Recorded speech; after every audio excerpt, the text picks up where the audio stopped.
What's up, What's everyone? Oh my God, here we go. Fucking hell. Okay, you ready? Let's go. Hang on. What's the last line of the film? Is it "So what, big deal"? I don't know.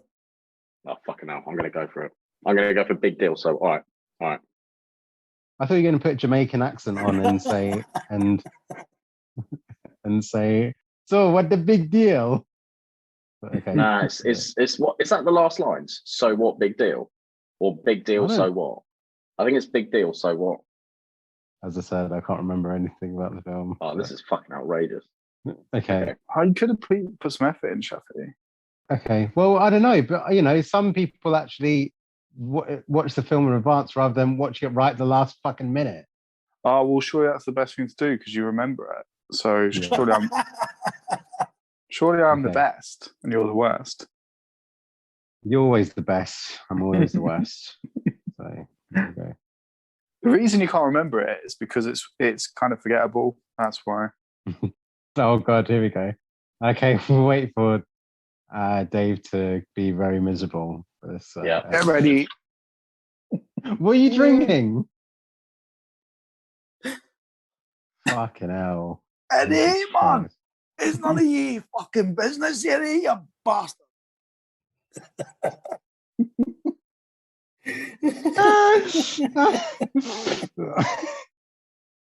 That's the intro.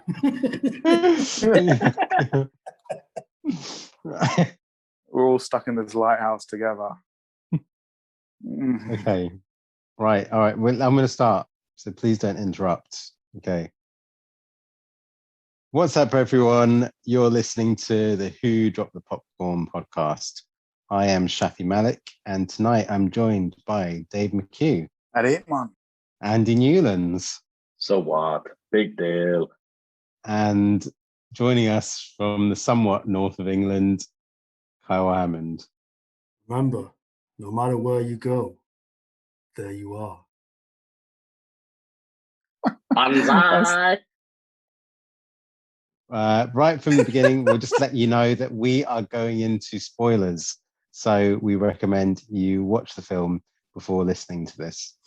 Tonight's episode don't watch the film or don't listen to us.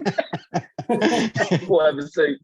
Tonight's episode is Kyle's choice. Kyle, what did you choose? Just let me put on my bubble wrap glasses to read this. Inside. I chose the film The Adventures of Buckaroo Banzai Across the Eighth Dimension. Released in 1984, Peter Weller stars as half American, half Japanese. Yeah, Peter Weller. Rock star, neurosurgeon, race car driver, nuclear physicist, crime fighter, an all-round Renaissance man, Buckaroo Banzai, who with his team, the Hong Kong Cavaliers, must battle the Red Lectroids, evil, pure and simple from the eighth dimension. Making up the Cavaliers, Lewis Smith as Perfect Tommy, Clancy Brown as Rawhide, Pepe Serna as Reno, Nevada, and Jeff Goldblum as New Recruit, New Jersey. The Red Lectroids are portrayed by Vincent Schiavelli as John O'Connor, Dan Hedaya as John Gomez, Christopher Lloyd as John Big Booty, and the human scientist Emiliano Lizardo, whose body is taken over by the leader of the Red Lectroids, John Warfarin, played by John Lithgow. Yeah, that wasn't made obvious. Yeah, it was. Sorry. It wasn't obvious at all. I didn't get that until after reading about it. I didn't know that's what happened. There was a whole scene where they explained what happened. The Jamaican guy was explained it all. Oh, really? Yeah, the film was written by Earl Mac Crouch and directed by W.D. Richter. Which is the Jamaican guy. Andy's going to tell us what the story was. Right, so basically, this is one of the greatest stories of all time. So it's so mental, this film. Like you're just expected to know that this Buckaroo Banzai is the greatest superhero of all time. So he's like a neurosurgeon, and he's a rock star, and he's a test pilot, and he's an interdimensional traveler. So movie opens, bang, he's doing some brain surgery and he's bored. Bang, next scene, he's in like he's in like I don't know what it's called, like the oscillation overthrust machine. It's basically the Ghostbusters car and the car from Back to the Future. And then he goes like mad, mental, like Jeremy Clarkson in Top Gear in the desert. And then he goes through a mountain and then enters the 8th dimension and then he comes back and there's like an alien, a piece of alien, like on his car. And he's like, everyone's like, what the fuck is going on like with this crazy shit? And then I'm not sure what happened for the next hour, but I'm pretty sure there's this band called the Hong Kong Cavaliers, and they do like a lot of guitar playing. They say some insanely cool philosophical shit that I want to talk about later. Jeff Goldblum turns up, and I'm not sure why, but at some point he turns into a cowboy, and then then this Jamaican alien turns up, the black aliens who are good, and then like the guy from Third Rock from the Sun is like this crazy evil villain who I'm pretty sure the weird little geeky like guy from Ghostbusters who helps the mad motherfucker in the painting, like it's the same guy basically. So then he wants to like get this mental device from Italian. Yeah, so he's an Italian. He's got an Italian accent, right? Which trying to put on an Italian accent. It's not the same guy, but it's the same voice and everything. It's just insane. And then like Buckaroo Banzai is just so cool. He's given a press conference and everyone's calling like, then this bird fancies him, Penny. And you're just expected to know what's going on and you just have to go along with it. It's greatest. It's so much fun. And then, God, I've probably missed out a million things. Then there's a president who's on a gyroscope. That's not really explained, but again, whatever. But then there's like a watermelon, and I'll talk about the watermelon in about half an hour or so. And then a lot of crazy stuff happens. The red Lectroids eventually get beaten. I'm pretty sure at one point Jamie Foxx turns up and gives Banzai like electro powers, and then he like saves Penny with a kiss. And then this like alien comes on, everything's sorted, and then it's the greatest music video of all time. It's one of the best. If you haven't seen this film, go and watch it because it's brilliant. And I've only given you 1% of what happens. Oh, cheers! Wow, Kyle, did you expect Andy to enjoy this film so much? No, to be honest, no. It was fantastic. I think you're the only one in this group that had that type of It's experience. amazing. It's amazing. All I knew was that Andy and Dave would have massively opposite opinions. That's the joke of the podcast, people. Yeah. Yes, it's sort of a like a love-hate relationship going between Andy and Dave. It's honestly, it's so good. Okay. And all the aliens. The sexual tension is just killing us. Yeah. And there's a Orwellian theme. Oh God, it's so good. Anyway, look, I won't take over this podcast, but it is. Whatever you're doing now, stop listening to this podcast and go and watch this movie. Again. Kyle, do you want to go into anything that Andy missed out? Well, I was going to go through the whole thing because I know that you said that you couldn't remember anything about the film, really. I can't remember anything about the film. Literally, Dave only watched it this morning. I don't know if Dave can remember much. I can remember the whole plot. So literally, I can remember everything. I've written most of it down, but it gets a bit mix and match towards the end. So feel free to jump in. You too, Andy. Yeah, I will. So this is all for Shafi, so he can form his opinion based on this go through here. So wait, Andy just gave his synopsis, and now you're going to give your synopsis. No, I'm going to give the full synopsis and go into more in depth. Make sure you talk about the fake nuclear explosion, the Russian interventions. And yeah, I've got all that. We can just chime in about our comments of the film. Yeah, that's while you're doing it. So yeah, that's fine. So it starts off with a Star Wars ripoff, the screen crawl, which I was a bit like, oh really? I mean, now it's a bit like it's been done a million times, like as a joke. But were they being genuine when they did it? I was a bit strange. I wasn't sure. I mean, it's just part and parcel of their like that pulpy type of genre, isn't it? And yeah, even Terminator 1 starts like that, doesn't it? Not at the sort of angle, like not with the angle, but Terminator 1 starts like that with a serious. It feels serious. I don't mind that. I quite like it. But if you do the sort of thing where it sort of fades into the background, then it is a Star Wars ripoff, I guess. Everything's thought out. It starts off with the car scene, but thinking back, does it start off with him doing brain surgery and Yeah, yeah, with him? yeah.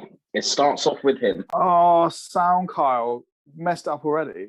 Yeah, it starts off with him, and it says, "Don't pull that. You don't know what threads underneath." And that's the genius of this film. Every single line is thought through. Everything's connected. Everything's a commentary. It's unbelievably good. Wow. I've got some good news for you at the end, Andy. Okay. Kyle's having a baby. I'm not going to talk about the car scene because Andy talked about that. He goes to the 8th dimension. There's lots of people. You figure out that he's a big deal. He's got all these people working for him and shit. Can we not talk about that opening scene? Yes, best opening scene ever. It's quite important because they're talking about sort of mind control, aren't they? Yeah. Yeah. So I think and Jeff Goldblum's really good in that. I think I really enjoyed that scene. It's just quite interesting that they're talking about that what the brain surgery will be, what your brain is telling your hand to do that and stuff like that. And obviously that's what the brain kind of does anyway, but it's fixing the brain. And then it's talking about that you may have the power to control somebody through their brain. So I think that's quite an important scene. Well, you don't probably realize it at the time, but I'll jump back to you, Dave, when that's relevant later on. Yes, for Dr. Emilio Lizardo. Yeah. Don't forget him. Mm-hmm. Exactly. Exactly. But it's bigger than that. It's what this dimension is. It's all God, it's so good. The puppet master. That's what I see as well. Yeah, Puppets. exactly. Where is consciousness attached to? It starts oh my God, it's like Westworld. The first time I saw Westworld, it blew my mind. What I didn't really get was, because it comes to light later on, but at the time he says, I want you to join my crew, knowing that his crew's like crime fighters and a band. Why does his brain surgery, mate? He's like, yeah, you should join my crew. It's just weird. Why? Because you're good at brain surgery. Buckaroo Banzai, and you've got to accept it. I mean, to be honest, I was struggling to figure out what everyone's function was in that team anyway. Everyone sort of just did a bit of everything. Well, Tommy Perfect just looks cool as fuck with like a jacket and Jesus. Can I just sort of intervene, stop the flow of things by asking you guys, what was the best outfit in this film? The one where he's in prison, where he goes to see the girl in prison. That was my favourite outfit. Kind of the tartan What's suit. that? Can you describe it? Oh, right. It was like a subtle tartan suit with a matching tie. I was just like, wow. And the girl, who is the identical twin of a Dutch princess, was it? Yeah. I am right in remembering that it's only in the end credits that Jeff Goldblum is dressed as a cowboy, right? No. Outside the door. Sorry. You're jumping ahead here, Shafi. We'll get to that. Sorry. Okay, let's the end credits slightly. Yeah. So there's the car scene then. By the way, we're going to be like 3 hours at this rate. Well, good. Because every scene needs to be spoken about. Then there's the car scene, which I thought Andy did a good enough job to talk about. He travels through the 8th dimension, but he's got the flux capacitor basically in his car, hasn't he? It's exactly the fucking same. So what came out first? No, this came out first. Yeah. Yeah, exactly. So Back to the Future's 1985, isn't it? Yeah. Yeah, and it's obviously got Doc Brown, and this film was Doc Brown. It's mad. Well ahead of its time. Well, the thing is that with this film, it feels like it's got this kind of monumental cast, but for a lot of these actors, it's their film before their breakout role. So, yes, it's the year before 1985. Back to the Future was released, so it was the year before that was released. Peter Weller, when was Robocop out? What, 1987? 87, yeah. Yeah, so that was just before Peter Weller ended up blowing up. Quite literally. Is Peter Weller famous? I don't think so, really. The Fly was 86. That and Naked Lunch. Yeah, Fly was 86. But the thing is that Jeff Goldblum, what else was he in? That was... Oh, he was in a really small part in the...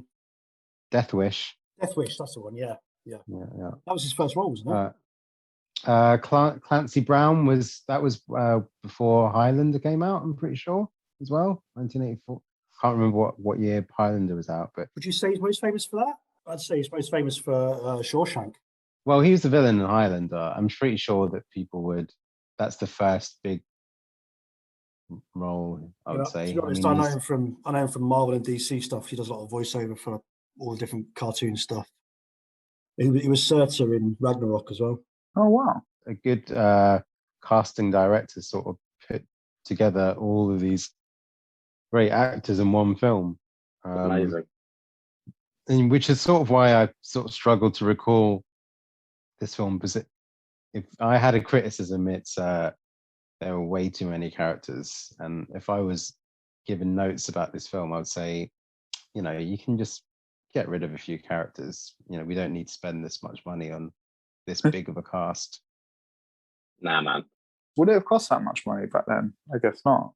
It was 17 million was the budget.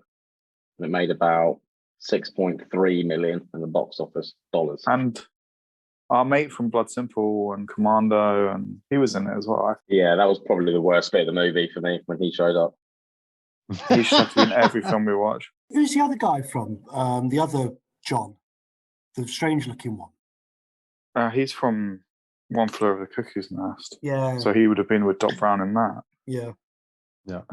That's the only film I can think of him from. But he's just one of those really weird-looking guys. He generally got a job as an actor because he looks so strange. Vincent Schiavelli is called. So there's hope for Newlands, yeah. What would you say is Ellen Barkin's big film? This. Sea of Love? I knew the name, but I've not seen anything else that she's been in. Sea of Love is all I remember her from. So sorry, continue, Kyle. Sorry, No, mate. Apologies. Interjects, man. That's So the Japanese, his Japaneseness seemed pointless to me. There was no, you saw him kind of meditating like a samurai in one brief scene, but there's no sword play. He's kind of dressed a bit like a kamikaze pilot, which I was thinking, he sort of looks like a kamikaze pilot doing his maybe a fatal test run with his car and stuff. But the whole Japanese thing is just pointless, isn't it? It's not really used. Got to remember, only in that film, whole point of this was, what was Buckaroo Banzai doing before and before that and before that, and what would he be doing next? Well, he's obviously fighting the World Crime Organization. Well, where were the sequels? That's the whole point of this movie. There are no sequels. Yeah. No, it's a sort of a rhetorical question, yeah. This film was a fucking piece of art, man. I'm telling you. I think they thought the name sounded cool, so they made him half Japanese because of that. That's the only reason I can think of why. His dad was Japanese, and his mum was Swedish, I think. There was a deleted scene that ended up being on the Blu-ray, which is Buckaroo Banzai when he's a kid. Yeah. And it's his mum is played by what's her name? Halloween woman. Jamie Lee Curtis. Yeah, so Jamie Lee Curtis played his mum, and I forgot his fucking name. The guy that played, I've got it written down. The guy that played Shredder in Turtles played his dad. Yeah. That's awesome. His name was Masato Banzai, in case you're interested. He was a Japanese scientist who specialised in theoretical quantum mechanics. Oh, yeah. It shows Buckaroo as a kid, like all through like 8mm camcorder stuff. Yeah, because both his parents were trying to find the safe dimension, or were sort of alien hunters, weren't they? Maybe. That's the point. That was their job, wasn't it? It shows them getting killed by a guy called Hanoi Zhan, who is the leader of the World Crime League, that was the sequel that was supposed to happen. Ah, right. I don't want to keep saying, but I'll get to that later. I may as well just fucking say it. There's a novel sequel that's coming out this year, 30 odd years later. It's coming out this August. Right, let's go. By the same writer. Yeah, Matt Rauch has written that. It's published by Dark Horse Stuff, you know. Oh, so it's a comic. No, it's a novel. Right. Finally. They made him look more Japanese on the cover. Right. That's the car scene. So then there's the hospital scene where we see Dr. Emiliano Lizardo kind of electrocuting himself and shit. Did you spot who the nurse, the orderly was? I recognise him, but I recognise him, but I can't place him. It's Mike from Breaking Bad, Mike Ehrmantraut. Yes, well done. I didn't know like which character you were referring to, but I would have answered that straight away because when I remember watching Breaking Bad, because as a kid I was obsessed with Beverly Hills Cop. I remember watching Breaking Bad, going, "Oh, it's the dude from Beverly Hills Cop," and that's what I recognize him from. I'm more familiar what he looks like during the 80s era than actually Breaking Bad era. So he has hair. Yeah. Yeah, because Beverly Hills Cop was the same year, wasn't it? I think 1984. I want to say maybe 85. And that he's so distinguishable as like the head like henchman, but also because I was obsessed with Beverly Hills Cop when I was a kid. So Jonathan Banks, his name. And you know what? Even though I haven't seen Better Call Saul, and I've heard it's very good, but I was thinking when they were saying, "Oh, there's going to be a spin-off of Breaking Bad," I was thinking, well, surely it's Mike that's got the more interesting story out of everyone. But I think he's in Better Call Saul as well, though, isn't he? Yeah, no, he's got quite a big part. But if you've got Saul, you can technically just do what you like, can't you? You can have anyone walk into his office, so you can create whatever world you want from one week to the next. I know some people that think it's better than Breaking Bad. That's insane. But I'm not saying I can't talk, but that's insane. Imagine if it was better than Breaking Bad. Nah. Yeah. Without even watching it, I know it's not. I really just want to talk about the gig scene. That's what I want to talk about. Just quickly then, because that's next. But we have the flashback first, don't we? Where Dr. Emiliano Lozada's got black hair because he's Italian, and it's all a bit of comedy of errors where he's all smiley with his gets in the car, starts to go, and the professor's like, no. Professor Hikita. It's like Quantum Leap. What's he say? Holy colito. Where he starts to go, and obviously then he goes half through to the 8th dimension. That's where John Warfarin takes over his brain. He comes back, he's got red hair, and he gets those two guys and clashes them together. I think it looks like he actually does it in real life, like bashes those guys. Anyway. But see, that's not obvious when you're watching that scene. It just looked, I thought he'd just gone mad from his sort of the experience. I didn't know he'd been possessed. So I just saw that as he was a nutty professor who's gone even nuttier. I didn't realize he'd been possessed. I didn't feel I just, because you don't know any of these characters, you don't know anything about that 8th dimension at that point. So I don't think anyone's watching that thinking he's been possessed. I think he just... How did I know that he was possessed? I don't know. I just knew straight away. They explain it later on. Okay, yeah. Yeah, they explain it later on in the film, but you wouldn't, at that time when you're watching that, you just think he's gone mad from the experience. An experiment, yeah. Yeah, I agree. Yeah, because there's no, you don't even know about the 8th dimension at that point. You don't even know what's in there, you know. And like the bottom line is, I watched the whole film not realizing that. So I must have missed the point where they said it. I thought he was a nutty professor who felt like it was his experiment. He did it first. He was trying to get back in it. But I must have missed quite a big part. But I don't feel like in that first scene that is suggested in any way. But it's interesting if it's explained during the film. You go, oh, that's why he was so mad. I just thought he was a mental case because he seemed like quite flamboyant and mad even before that happened, didn't he? He wasn't like with it and that crazy Italian accent and stuff. Yeah, but great stuff. Really interesting. There's often a thing that people say about films is that there are actors that look like they're in a different film than everyone else. Do you think John Lithgow is guilty of that in this film? Yes. I'm not sure. I read a good quote that says he chews as much scenery that his false teeth will allow him to, which I thought was good. Everyone's pretty subdued, and but John Lithgow pretty much goes for it. He pretty much fucking he's just on his own level because he's the yin to the absolute coolness and stoicism of Buckaroo Banzai. It's the hero and villain. It's the yin and yang. This is what this whole film's about. It's about consciousness, multi-dimensional levels. This is who you are in this dimension. This is who you are in another. It is unbelievably good, that. It has to balance it out. I was watching it. I was just thinking, God, Peter Weller's a handsome dude. He's a martial artist. He's a trained martial artist as well, isn't he? Has he ever used his skills in a film? Never seen him. Again, there's only one film. You don't know about what's happened before or afterwards. That's the genius. Let your imagination take you there.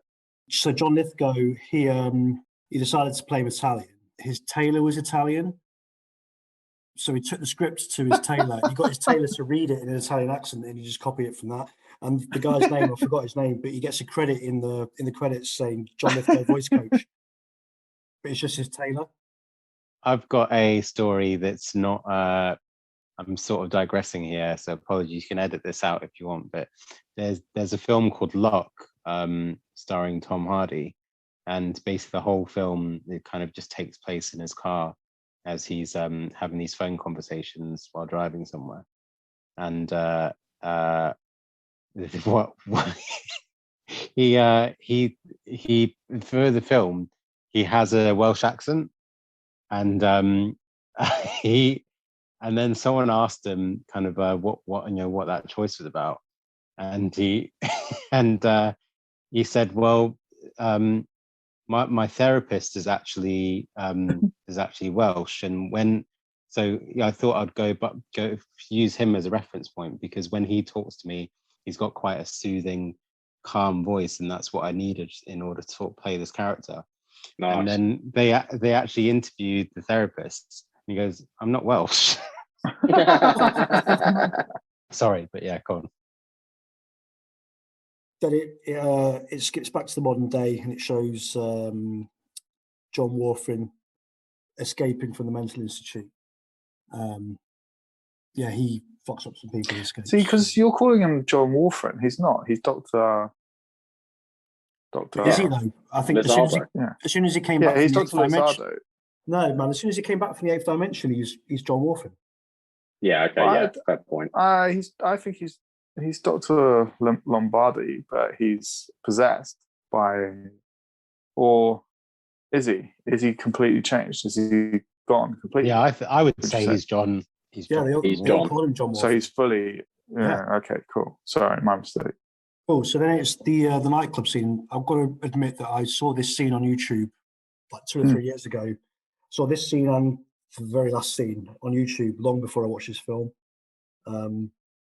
Shafi said you want to talk about this, so go for it. Why did you come across it on YouTube? What were you looking up? I don't know. Peter Weller trumpet. Did you just Google those things? Double saxophone blow off. Exactly. I googled amazing Afro per mullet with Dave McHugh Johnson. Marco Hanlon's wedding band. Yeah. Kyle, how would you describe that music? 80s. Just 80s. The genre. It's very unique. And I don't know. I just remember. I just want to talk about it because I just remember that scene the most. The fact that, and then he does Peter Weller does a guitar solo. That's what I did actually read, is that Peter Weller doesn't actually play the guitar, so that's not him playing. But then the trumpet, when he suddenly kind of turns up with a trumpet, he is actually trained at playing the trumpet, so that's actually him playing. He even play like a mini trumpet about this big. Yeah, it's like a mini trumpet. Yeah. What was weird though is like Buckaroo Banzai is this like famous guy. He's like we've been through what he is, and he's just there with his band. There's some like giddy promoter going, "You're going to do a good show, yeah? I'm going to be pissed off if you don't." And then there's like about 10 people there as well. It's a very odd. It's like I guess they couldn't afford like lots of extras, so they just looks like someone's front room with lots of weird lights and. Yeah, that saxophone player. Wow, what a haircut! He plays two saxophones at the same time. Awesome. Yes, wonderful. I mean, they reminded me of like Prince and the Revolution. It just looked awesome. I loved it. And I still thought he gave quite a mean guitar solo. I quite enjoyed it anyway. I didn't like her performance in this film, to be honest, at all, really. And then Barkin, her character was pointless, to be fair. Yeah, that depression, the whole depression thing was so over the top. It's just like. But it is quite cool. I do love the way he stops the music. I did like that. It's back to this. Oh, this is so outrageous. This is so outrageous. It reminds me a bit of in Wild at Heart, where he kind of stops the music in that club. I don't know why. To talk to a girl, I love it. In both films.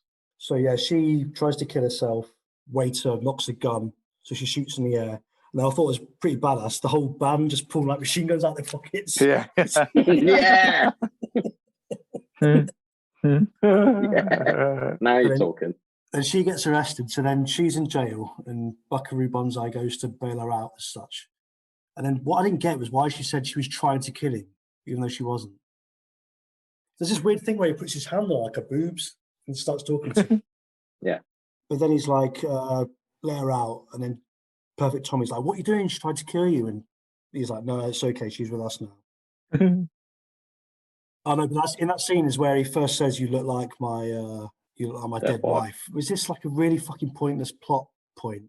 Isn't she supposed to be his wife's twin brother, or is it just the twin sister? Sorry, brother. Yeah, so like I said earlier, the twin sister was some hot Dutch princess. Totally pointless plot point. So reading back in the law, that Hanoi Zhan, who's the World Crime League guy, killed Buckaroo Banzai's wife. And his parents, Jesus. Yeah. Just the law behind this film. Quickly to go to the law. So the guy that wrote Mac Grouch, before he wrote this screenplay, he wrote like 7 or 8 screenplays before it, and then just threw them away. But that law he kind of kept in the background. So it's a bit like Star Wars, where George Lucas had the whole kind of story behind it, but he did a better job of giving you tidbits of explaining what happened. Yeah. Whereas this is more like this is like watching the Avengers without seeing all the previous MCU films. It's like what the fuck is going on? That's the point. That's the point. What do you mean? I don't mind dropping in on people like that. I don't mind dropping in on someone's mad life for 90 minutes. It doesn't. Yeah. Things happen before, things happen after. I don't mind that at all. That's what the watermelon all about, man. That's this is another sort of diversion, but that's why what I wanted from the Doctor Strange film. I didn't really give a shit about his origin story. I just wanted him to just have like a this person for hire who's just like dropping in an adventure. But I know you love that film, Andy, so I can't believe this, honestly. Doctor Strange 2, has that been out yet? No, it's not out yet. But it's directed by Sam Raimi, so I think they've just finished filming it. Wow. Exciting. I think I've sort of drew the line with Andy now. You were sort of beginning to. This film is so smart and clever. I would 100% agree with that. It is really, really clever. But I do have quite a lot of qualms with this film, for want of a better word. It's weird. It just didn't blend well, if you ask me. All of these different characters, all this different stuff going on. It could have just been a bit more, I don't know. That's what I said. I said at the beginning. I said that there's too much. Like it could have done with a, I always hate hearing these stories about studios interfering and giving notes, but I think that this is a film that really deserves someone to say, hold on, we can make this more coherent. Go back to the law, and this will answer Andy's question about the watermelon. There was a producer on board who was giving them notes to begin with. He's the guy that pulled all the Jamie Lee Curtis stuff from the film. About halfway through filming, they realised that they were no longer getting notes, so basically they decided to put in a mental scene where they just had a watermelon, and Jeff Goldblum goes, "What's the watermelon there for?" And then Reno goes, "I'll tell you later." Of course, we never fucking find out why it was there, and they put that in just to see if that producer was still giving them those stuff, and he didn't, so it stayed in the film. I'm going to counter that later with another explanation. Some more analysis. The producer gave one more note at the end saying, "I don't want the film to end with the kiss. I need you to film one more scene." And they had no money left, so they filmed the best fucking scene in the film. Yeah. That's the thing. That's when I perked up. When I was like watching the film, I was like, "Whoa, what is this?" But there you go. We'll get back to that later on, anyway. Then it's the press conference. He's there to announce that he's been to the 8th dimension, but he gets a phone call from the president. But it's not the president. It's the black electroids, and he gets a weird electric shock down the phone. He falls on the floor and he starts writing something on his hand, and then he goes into the room.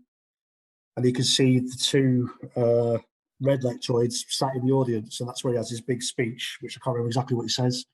Well, no, he does a speech before about the happens. subparticle analysis of rocks and matter. It's the greatest film ever. That's before he goes away. Because when he comes back, he sees them and it all kicks off. So the speech was before he got electrocuted. Oh, okay. But then he says the evil, pure and simple from the 8th dimension. It's the only time he really kind of is not stoic. Yeah. Apart from when he's getting electrocuted at the end. So they're trying to, is that when they're trying to kidnap Professor Hikita? Yeah. To get the flux capacitor back. So then he chases them down in a Harley Davidson, which was pretty cool, I thought. And is that when they launched this? They launched this thing from space, don't they? There's this guy's duck hunting. Yeah. And that was quite weird. Obviously it was incredibly weird, but it's like, because one of the good guys dies, but it's almost like a carbon copy comes out, and that's the one they end up dealing with, isn't it? That becomes their sort of electroid that they John Dreadlocks. I've written John Dreadlocks, but his name is John Parker. Because the first one gets killed instantly, like falls on his head, and it's like dead. Yeah, that was odd. That was odd. Yeah. I was wondering what happened there. What it's like just that he actually killed himself by just jumping out of the station. And the height isn't that big, so I felt that was very odd.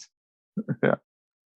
And then, because I kind of at first thought he was sort of somehow faking his own death or something, but it wasn't, because it just seemed so weird. And then it was like almost like the exact. I assume it was actually the same actor, just to save on money, because they looked identical anyway. Yeah, that was a really, really strange scene, but it had quite a nice comic value. And it has another actor from Beverly Hills Cop who plays the sheriff, right? Oh god, yeah. There's Detective Beaulamont, whatever his legend. name is. Yeah. So then we go back to it's the Banzai Institute, and Jeff Goldblum finally pitches up. Yes, I'm ready to join the crew. I don't know why I think I'm going to rock up in furry chaps and red cowboy outfit. Yeah, he's just sort of standing there dressed like that, isn't he? Yeah, it's awesome.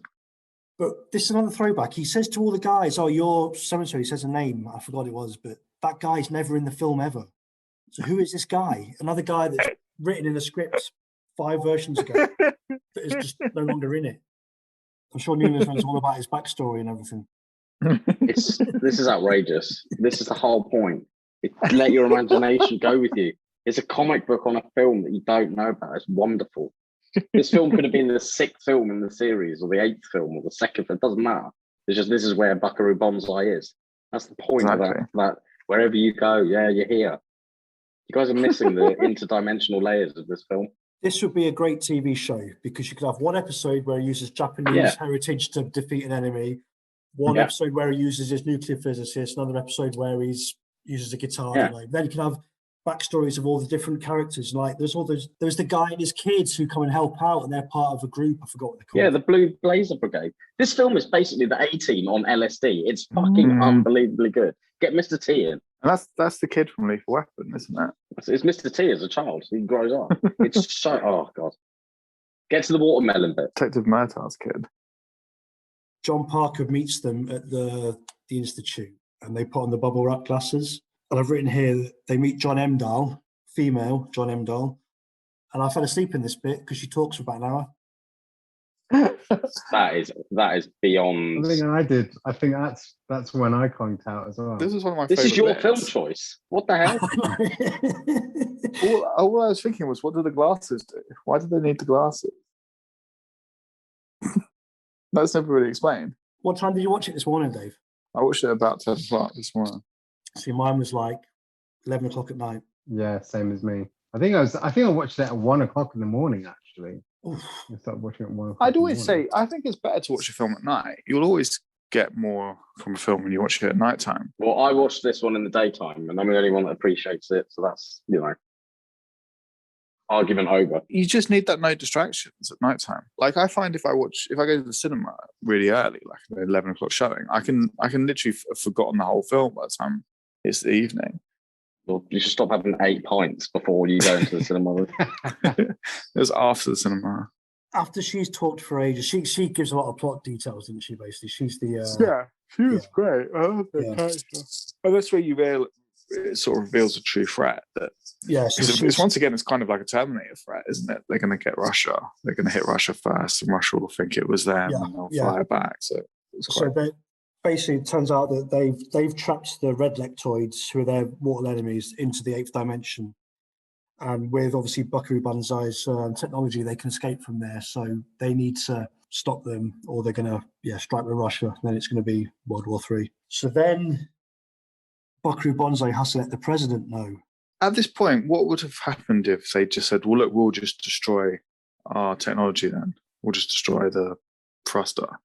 And then is that the problem solved? Or? No, because they kidnapped Professor Hikita anyway, so they could have got it from him. So they could have made him make another one. Yeah, sorry. Thank you. You've definitely seen this film. Yeah, watched it today. I watched it about 3 weeks ago now, mate. Yeah. So. But then they could have just said, we'll just kill that one guy then. You don't need to blow up the whole world, basically. I guess is my point. Well, and then what? The film ends. That's it. I'm just saying it was what's next? So what happens if the Titanic didn't hit an iceberg? Why not just... What's next? What are we saying? Jack and Rose get to live... What is this? What happens if the it wasn't windy in Twister? What then? I just said, look... What is this bullshit? Said, if I was Buckaroo Banzai... Just imagine if Twister just had hail instead. Yeah, I don't want to do it. But I'll kill the scientist instead of you killing everyone in the globe. What? Because he's dead anyway, isn't he? What is your question then? What is your question? What happens if the script was different? Is that your question? No, my point is that it just seemed quite extreme that these people were going to blow up the whole world to prevent this. I can understand them; they may consider themselves. That's why it's the adventure. It's not the boring story of Buckaroo Banzai. It's the adventures of Buckaroo. It needs that to fucking. God Almighty, this is so outrageous. What if Beverly Hills Cop didn't go to Beverly Hills? Shafi, is your choice Beverly Hills Cop by any chance? Yeah, I didn't realise I've been mentioning Beverly Hills Cop so many times. Beverly Hills Cop 4. That's what we're watching, I hope. Imagine that. Shaf, you should come next week dressed in Eddie Murphy's Raw outfit. You're amazing. We'll do a homemade raw leather outfit. Or should I do the delirious blue one? Do the delirious blue for the first half and then change. So why the fuck is the president in like the Bruce Lee story bed that moves? Yeah, I know. It just makes it weirder, doesn't it? Yeah, nothing. Was the guy's contract just like, I just want to lie down in this whole film? I'm not doing otherwise. Maybe there was another adventure where Buckaroo Banzai saved the president from something, but the president was almost killed. I'm sure there is, yeah. I'm sure there is. Buckaroo Banzai. Who the fuck is Buckaroo Banzai? Are you definitely sure you fucking watched this film today?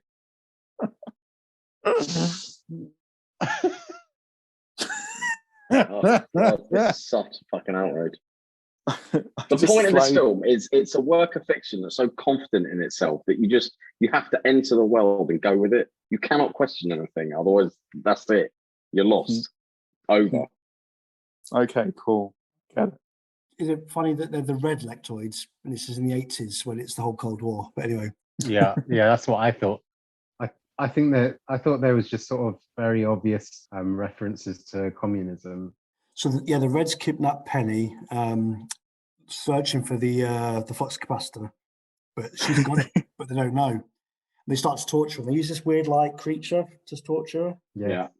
But then what I didn't really get was Buckaroo was like, I'm going to go alone. You guys come in 30 minutes. You can't question it, Kyle. But he gets captured and they electrocute him and shit. That's what his plan was, I guess. Oh, you know what? And when he's getting tortured, it just all it did was just bring back flashbacks. Robocop. Peter Weller being tortured in that bloody scene in Robocop, which is, I mean, we all watched that as kids, right? Robocop. And I thought about this the other day. I think I must have been 8 when I watched that. I think probably similar age. Charlotte is 6, and there's no fucking chance in hell she's ever watching that film until she's like 15 or more. Did you watch it properly? Like I watched it, but that scene was pretty much cut to the max when I watched it. So I never really saw. Did you watch the TV version? Yeah, I'm sure. I can't recall it. I'm surprised that I thought they would still play that in TV. I think it's just swear words and probably nude scenes, but not like his arm getting shot. He gets his arm shot off and stuff. That's so fucked up. That scene it is unbelievable. Like they like properly go for torture porn. That was torture porn before the term torture porn came about. And they shoot him 20 times at the end as well. It's crazy. Yeah. Oh my God, that's horrible. And you just want. I think as I sort of rewatched Robocop as an adult, I was just thinking these fucking arseholes deserve like way worse coming to them. I mean, I guess one of them gets sprayed with acid and ends up being run over by a car, but other than that, it's pretty tame of revenge that gets that was the guy in the ER that got his arm chopped off by the helicopter blades. Yeah. Dr. Romano. Yeah. He's in Fame as well. Quite a big role in Fame. He's in quite an interesting standalone episode of X-Files. Here we go. You ready? 20 minutes later. Go on. I'm always going to bring the X-Files in. Yeah. It's actually one of the weaker ones because it's in the first 4 series where they were all amazing. But his episode was a bit weak. It's like kind of incorporating cancer. Cancer doesn't kill him. It's like evolution, we take on cancer and live with it and stuff. So it was all right. It was okay. He has his head chopped off. He was also Jack Bauer's brother in 24. Holy shit. Really? So about 20 minutes ago, we were talking about Buckaroo Banzai, and I think one of the things you should talk about is the War of the Worlds, because we've like the Orson Welles storyline and link in this is awesome. When that whole thing was a fake. You got to talk about that, man. Jeff Goldblum really cool, actually. Then Jeff Goldblum realizes that they're using like a bacteria. The red lectoids are emitting a bacteria that lets you see them as humans rather than their kind of brown, weird faces. But they also realizes as well that the radio hoax broadcaster, 1938 radio drama. Yeah, War of the Worlds, which they said was a radio hoax. Was actually real. They didn't say it was a radio hoax. It was a radio play, but people were complaining, thinking it was actually really happening. But didn't Orson Welles have to come out and say, no, it's a hoax, it's not real, it's not a real story? Yeah, in real life he did. They hypnotized him. So they're saying they hypnotized him to say that. Yeah. That was really cool, actually. I love that bit. That was very cool. Yeah, that bit with Jeff Goldblum, New Jersey, he uses his obviously brain surgeon skills to realize that they're emitting a bacteria that travels to humans' brains that stops people seeing them as aliens and they see them as humans instead. But what I thought was quite cool, I found at first I was a bit confused, and it's a bit like, how come in one scene they're in their human form, and the next scene they're in their alien form? It depends who they're talking to. If they're talking to humans, they're in their human form. But if they're talking to themselves or Buckaroo, they're in their alien form. Yeah. And who's looking at them as well, because that scene on the bus was epic. So can I talk about the watermelon? This is all I've got to say, and you can edit out everything else I've said. Right, so there's this theory out there that Buckaroo Banzai just doesn't want to be like every other sort of film. So like, Stanley's True Believers and stuff. So we all know that like, if there was a movie now and anyone but Captain America tried to pick up Thor's hammer, they wouldn't be able to, because you know that Thor is the only one that can do it, and Captain America now, right? Or things like that, like nods, bits of information from movies before and all the rest of it. So there's this thing in Superman where Lois is going to die, and Clark Kent is running down the street, and then he looks at one of those newer phone booths, which isn't one you can step in. And he looks at it, and he looks up and down, shrugs his shoulders, and then he runs off to find one he can go in and change. Now, if you didn't know that Superman changes in a phone booth, you'd think, why the fuck is Clark Kent staring at this phone booth? So you're one of the believers, right? You understand it. It's already in your mind. So the theory is that the watermelon scene was put in because there is no context, and they just wanted to show, like, this is something you just have to take on faith. And they were basically saying, like, fuck context, fuck being spoon fed. You've just got to accept this for what it is. And that's the watermelon theory. I think this is all a principle that people should keep in mind when watching our next film. Oh dear. Yes. Ooh. Yes, Shafi. And that's why I said this film needs Shafi Malik, because it is multi-layered and needs the intelligent film brain of somebody like the Malik. We'll wait until to the max. Someone comes in with an intelligent film brain. Yeah. So sorry, that wasn't my funniest line over these 3 episodes, but I think it's important. So Buckaroo's been kidnapped and they're torturing him. Then the Cavaliers all turn up and the Blue Brigade, whatever you said, Andy. There's quite a cool shootout. It's all right. As back in the day, there's people falling off balconies when they get shot. There's quite a cool scene where Perfect Tommy shoots someone with a shotgun. Then with the other hand, he's got his pistol and he shoots other people. Buckaroo does quite a few Robocop kind of side-to-side shooting. Yeah. And it takes the film in a new direction because they've not had any weapons really for, like, it's just brilliant. So then John Warfarin is rallying the troops, and there's one of the great one-liners where he's like, "Where are we going? Planet 10. When will we get there? Real soon." Yeah, it's quality. Is that in the Mike Ladd album when he's got a song Planet 10? That actually might be my favourite song on the album. Is that linked to Buckaroo Banzai? I'm probably talking to Shafi here. Sorry, which album? The Mike Ladd album? Yeah, the song Planet 10, isn't there? Where are we going? Planet 10. Yeah. Is this still the intro? Those listeners that are trying to keep up, Mike Ladd is an independent rapper. If you are still listening, send me your address and I'll send you 50 quid. That's an awesome album, actually. It's a really, really good album. Kyle, I think we should because I think possibly we've got a lot to say about this final ending credits. So can we just skip to that, or do you think there's other big things to talk about? Very quickly. So John Warfarin, although they've been torturing Penny, not realizing that she's got the flux capacitor, he decides to use his own. So he gets in his ship and says, "I'll use my own." But Buckaroo and John sneak aboard. But John Warfarin's flux capacitor doesn't work, and he crashes through the wall and just flies in space.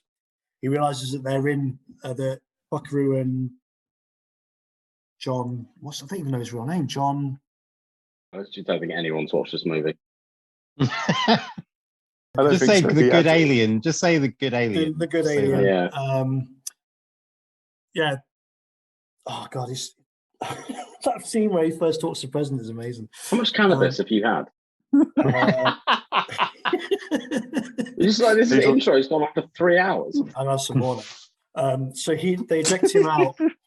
They're in like a escape pod. They eject him out, but then Buckaroo is like, "Oh, I can fly this. It flies like a truck." And then John is like, "Oh, great. What's a truck?" Then they shoot the Red Lectroid's ship, and they're all destroyed. So all the Red Lectroids are gone. Right, it's the end. And then Buckaroo Banzai ejects, and he's parachuting down. And then John flies back to his weird crab ship in space.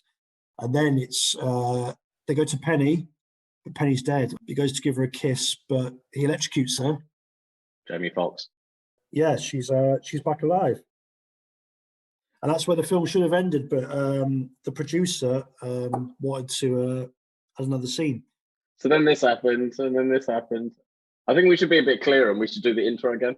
In all fact, that is my criticism of the film, is that there's a lot of plot in this film. There's a lot of plot in this film. That's why I was saying when I first saw it, was good luck, Andy, on recalling that that story, because there's a lot. And as I said, if I was like a studio executive, I would say, like, there's a lot of plot in this film, and you could sort of just let the viewer enjoy the experience of it rather than getting too bogged down in the plot. So the ending scene, which was added because the producer said you need to add something else, and they had no money left. So it's basically Peter Weller climbs down into the LA River and he just starts walking to a really fucking cool song. And I want to find who wrote the song. I didn't look it up. Isn't it just the composer of the? Yeah, Michael Bodicker. He did a song from Flashdance. Nice. But when they filmed the scene, that song wasn't written yet, so they had to use a song that was the same tempo. So they actually Uptown Girl. Uptown Girl. Yeah, they all walked along to Uptown Girl by Billy Joel. Yeah, this is the scene that I first saw on YouTube before I even watched the film. I was like, oh my god, I've got to see this film. Is that what made you choose a film? Just that the end scene? No, I'd already seen it. I'd literally seen it the day before. It was okay. I chose this film. I thought it might garner a good discussion, which I think it probably has. Oh yeah, we could talk for hours about this. We could start. I'm going to do my own podcast on this tomorrow. All right, and I'm putting it as a link below, viewers, for all of you that love this film. I'm going to say one thing about this end scene, and then I'm just going to shut up and listen to you guys rip it apart. But the end scene is quality because it tracks back to interdimensional levels again. So Kyle was telling me the other night about, like, you look at Sexy Thomas, how he starts with like a white jacket and nothing on, and then by the end he's changed clothes. And if you watch really carefully, the first time you as a viewer notice the fucking the madness, like he's in a completely different outfit. Yeah, so they turn around the corner. Yeah, they turn around the corner. He's in a different outfit, and the guy next to him cannot believe it. He can't believe it. He looks him up and down. He twirls around. He's like, "Oh my god!" And that's the genius of this film. There's little things like that it's just it's magic. It's one of the most smartest, well thought out films of all time. And that's our ending. Good night, viewers. Listen to the Three Amigos. Check my link below. Catch you later. Pass for Doug. Shafi and Dave, what film copied this walking ending? Maybe it's Reservoir Dogs. But they did it to David Bowie's song. Labyrinth. David Bowie song. Oh, I know. Jeff Goldblum was also in the film. The Adventures of Steve Zissou. Yeah, Life Aquatic was Sorry, Steve Zissou. Yeah, Life Aquatic. Yeah.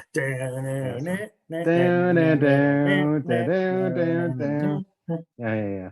That's good. What are we talking about? What? When's that happening in that film? The Life Aquatic with Steve Zissou. That's like the end credits. They start walking to Queen Bitch by David Bowie.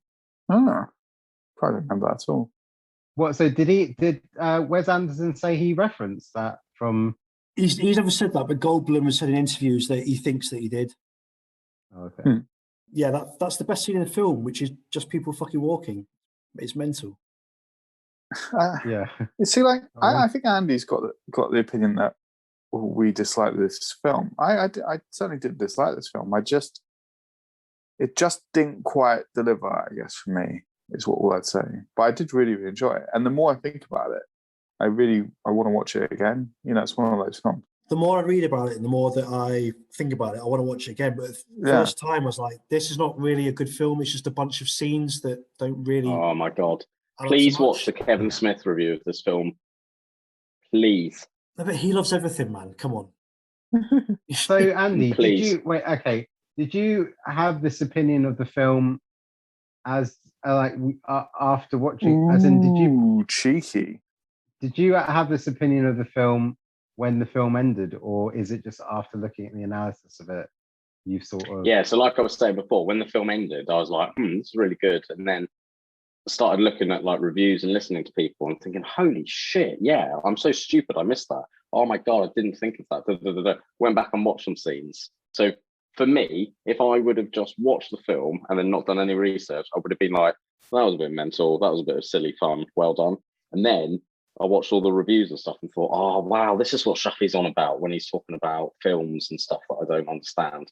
What a fucking stupid bellend I am. And that's why I thought you were gonna come tonight and do a fucking 2-hour speech about the multi-layered cinematic brilliance of Buckaroo Banzai. And it didn't happen. You seem down, depressed. I'm gutted. I'm gutted for Kyle. I'm upset for Dave. And I'm just so sad for you. Watching the film, I could tell that there was more into it, but I just thought there's no point in me looking up what this and that means. I think it would be more entertaining if you guys just recall bit by bit of the plot. Oh wow! I wish you had. Honestly, I would love your film brain to have just researched this to shit. Is this film famous? It's cult famous, It's got a cult following. I've never heard of it. I was quite surprised I'd never heard it. It's just it's another one of those films like from the 80s that, you know, it's one of those films that I could have watched, like found as a kid, but I didn't. You know, that, the Monster Squad, Roadhouse, what else? This feels like Big Trouble in Little China to me. I don't know why. Just mad story. Here we go. So W.D. Richter, who directed this film, he co-wrote Big Trouble in Little China. Wow. Oh, yes. And awesome. some of the, apparently, the guy that played, not Jack Burton, his Asian friend, the guy that played him only took the role because he loved this film. And some of the ideas that were written down for the sequel, so the World Crime League, ended up being in Big Trouble in Little China, but everyone denies that. But apparently, it's the case, yeah. That's awesome. Big Trouble in Little China has the qualities of the film that I wish Buckaroo Banzai had. That's a really good point. Yeah. Big Trouble in Little China is a film where it's show, don't tell. There's a lot of plot there, but it wants to tell you everything visually, where Buckaroo Banzai feels like I'm having to read like a glossary. You have to keep on referring to some sort of small print at the bottom of every page of a novel, you know, and that's how I think the watermelon scene sums up the film perfectly, where he's like, why is there a watermelon there? And I'll tell you later. That's the whole fucking film. You're like, what is this? Who are they? Have I got to go and read a Wikipedia? I mean, what did people do in the 80s? We didn't have Wikipedia then. Cannabis. Yeah, to be honest, well, no, I think that's why this has got a... You watch it 6 times, don't you? You just watch it so many times yourself. Like, you have a VHS copy that you watch. That's why this has got a big cult following, is because it's got a big stoner following. It's got a big stoner following, and that's why someone like Kevin Smith's really into it, because that's why I like it. People would just sort of smoke a load of weed while watching. Couple of quick facts then. So Michael Madsen was offered the role of Perfect Tommy. Wow. He didn't take it. And Michael Keaton and Tom Hanks were both close to paying Buckaroo. Jeff Goldblum turned down the role of Egon in Ghostbusters to be in this film. Wow. Yeah, wow. I heard that, yeah. Right, and next week's film is? Yeah. So just a one-word summary of your feelings towards this film. Oh, one word again with the one word. Dave, what do you think? How would you summarize as few as words as possible? I've got my words. I've got my words. Shoot. Go on, Kyle. Watermelon. Rosebud. Dave. Rosebud. Okay. Andy. Why? Don't you know? It should be obvious, mate. Rosebud. Anyway, yeah, Rosebud. What the He's fuck talking about a different film. He's talking about Citizen Kane, but still makes sense. Blood Simple again. I wish. Let's go again. Have you watched it for the second time yet? Fucking pile of shit that was. Oh wow! Much better than Ford versus Ferrari. Whoa! The Adventures of Buckaroo Banzai is the perfect superhero movie. Nice. Wow. I think so. It's interesting because, here we go.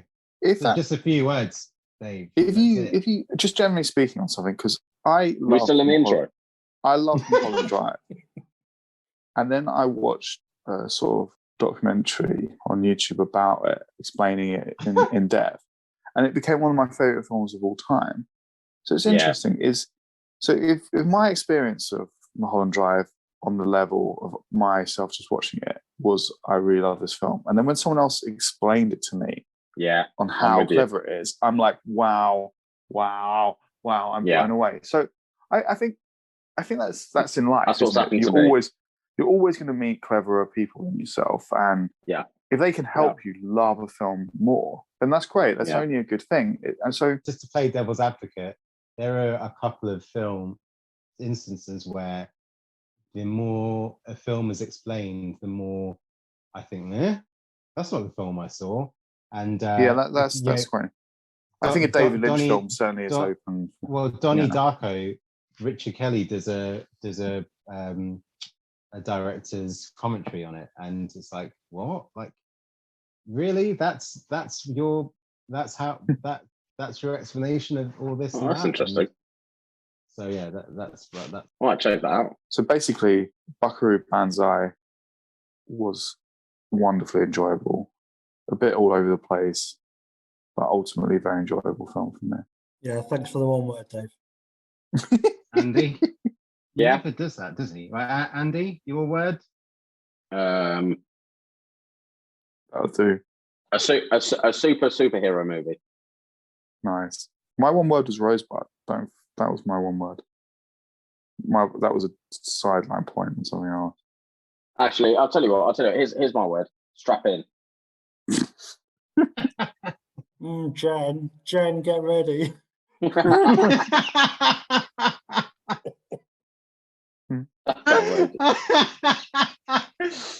The fake chic is ready for bed. So normally Shafi would do this bit, but obviously it's his turn. So Shafi, it is over to you to choose a film. My choice of film is a film called. Are you guys ready for it? Yeah. The film is called Jellicatu.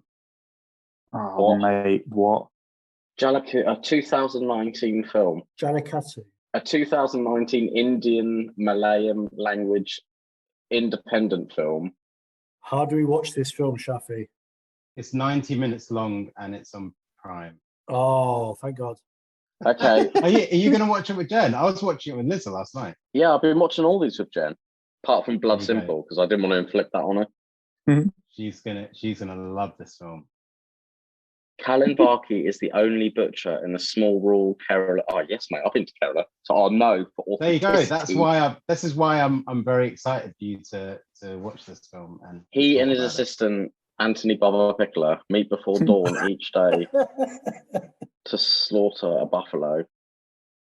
Is it a musical? Okay. Of course it is. It's always a musical. I'm not going to tell you anything. Don't read up on anything. Just watch the film. Yeah, I'm okay. I'm going to watch a 90-minute Indian Kerala Himalayan language film about buffaloes. Sounds excellent. See you next week. Good to see you all. All right. Cool. Cheers. Godspeed. Good night.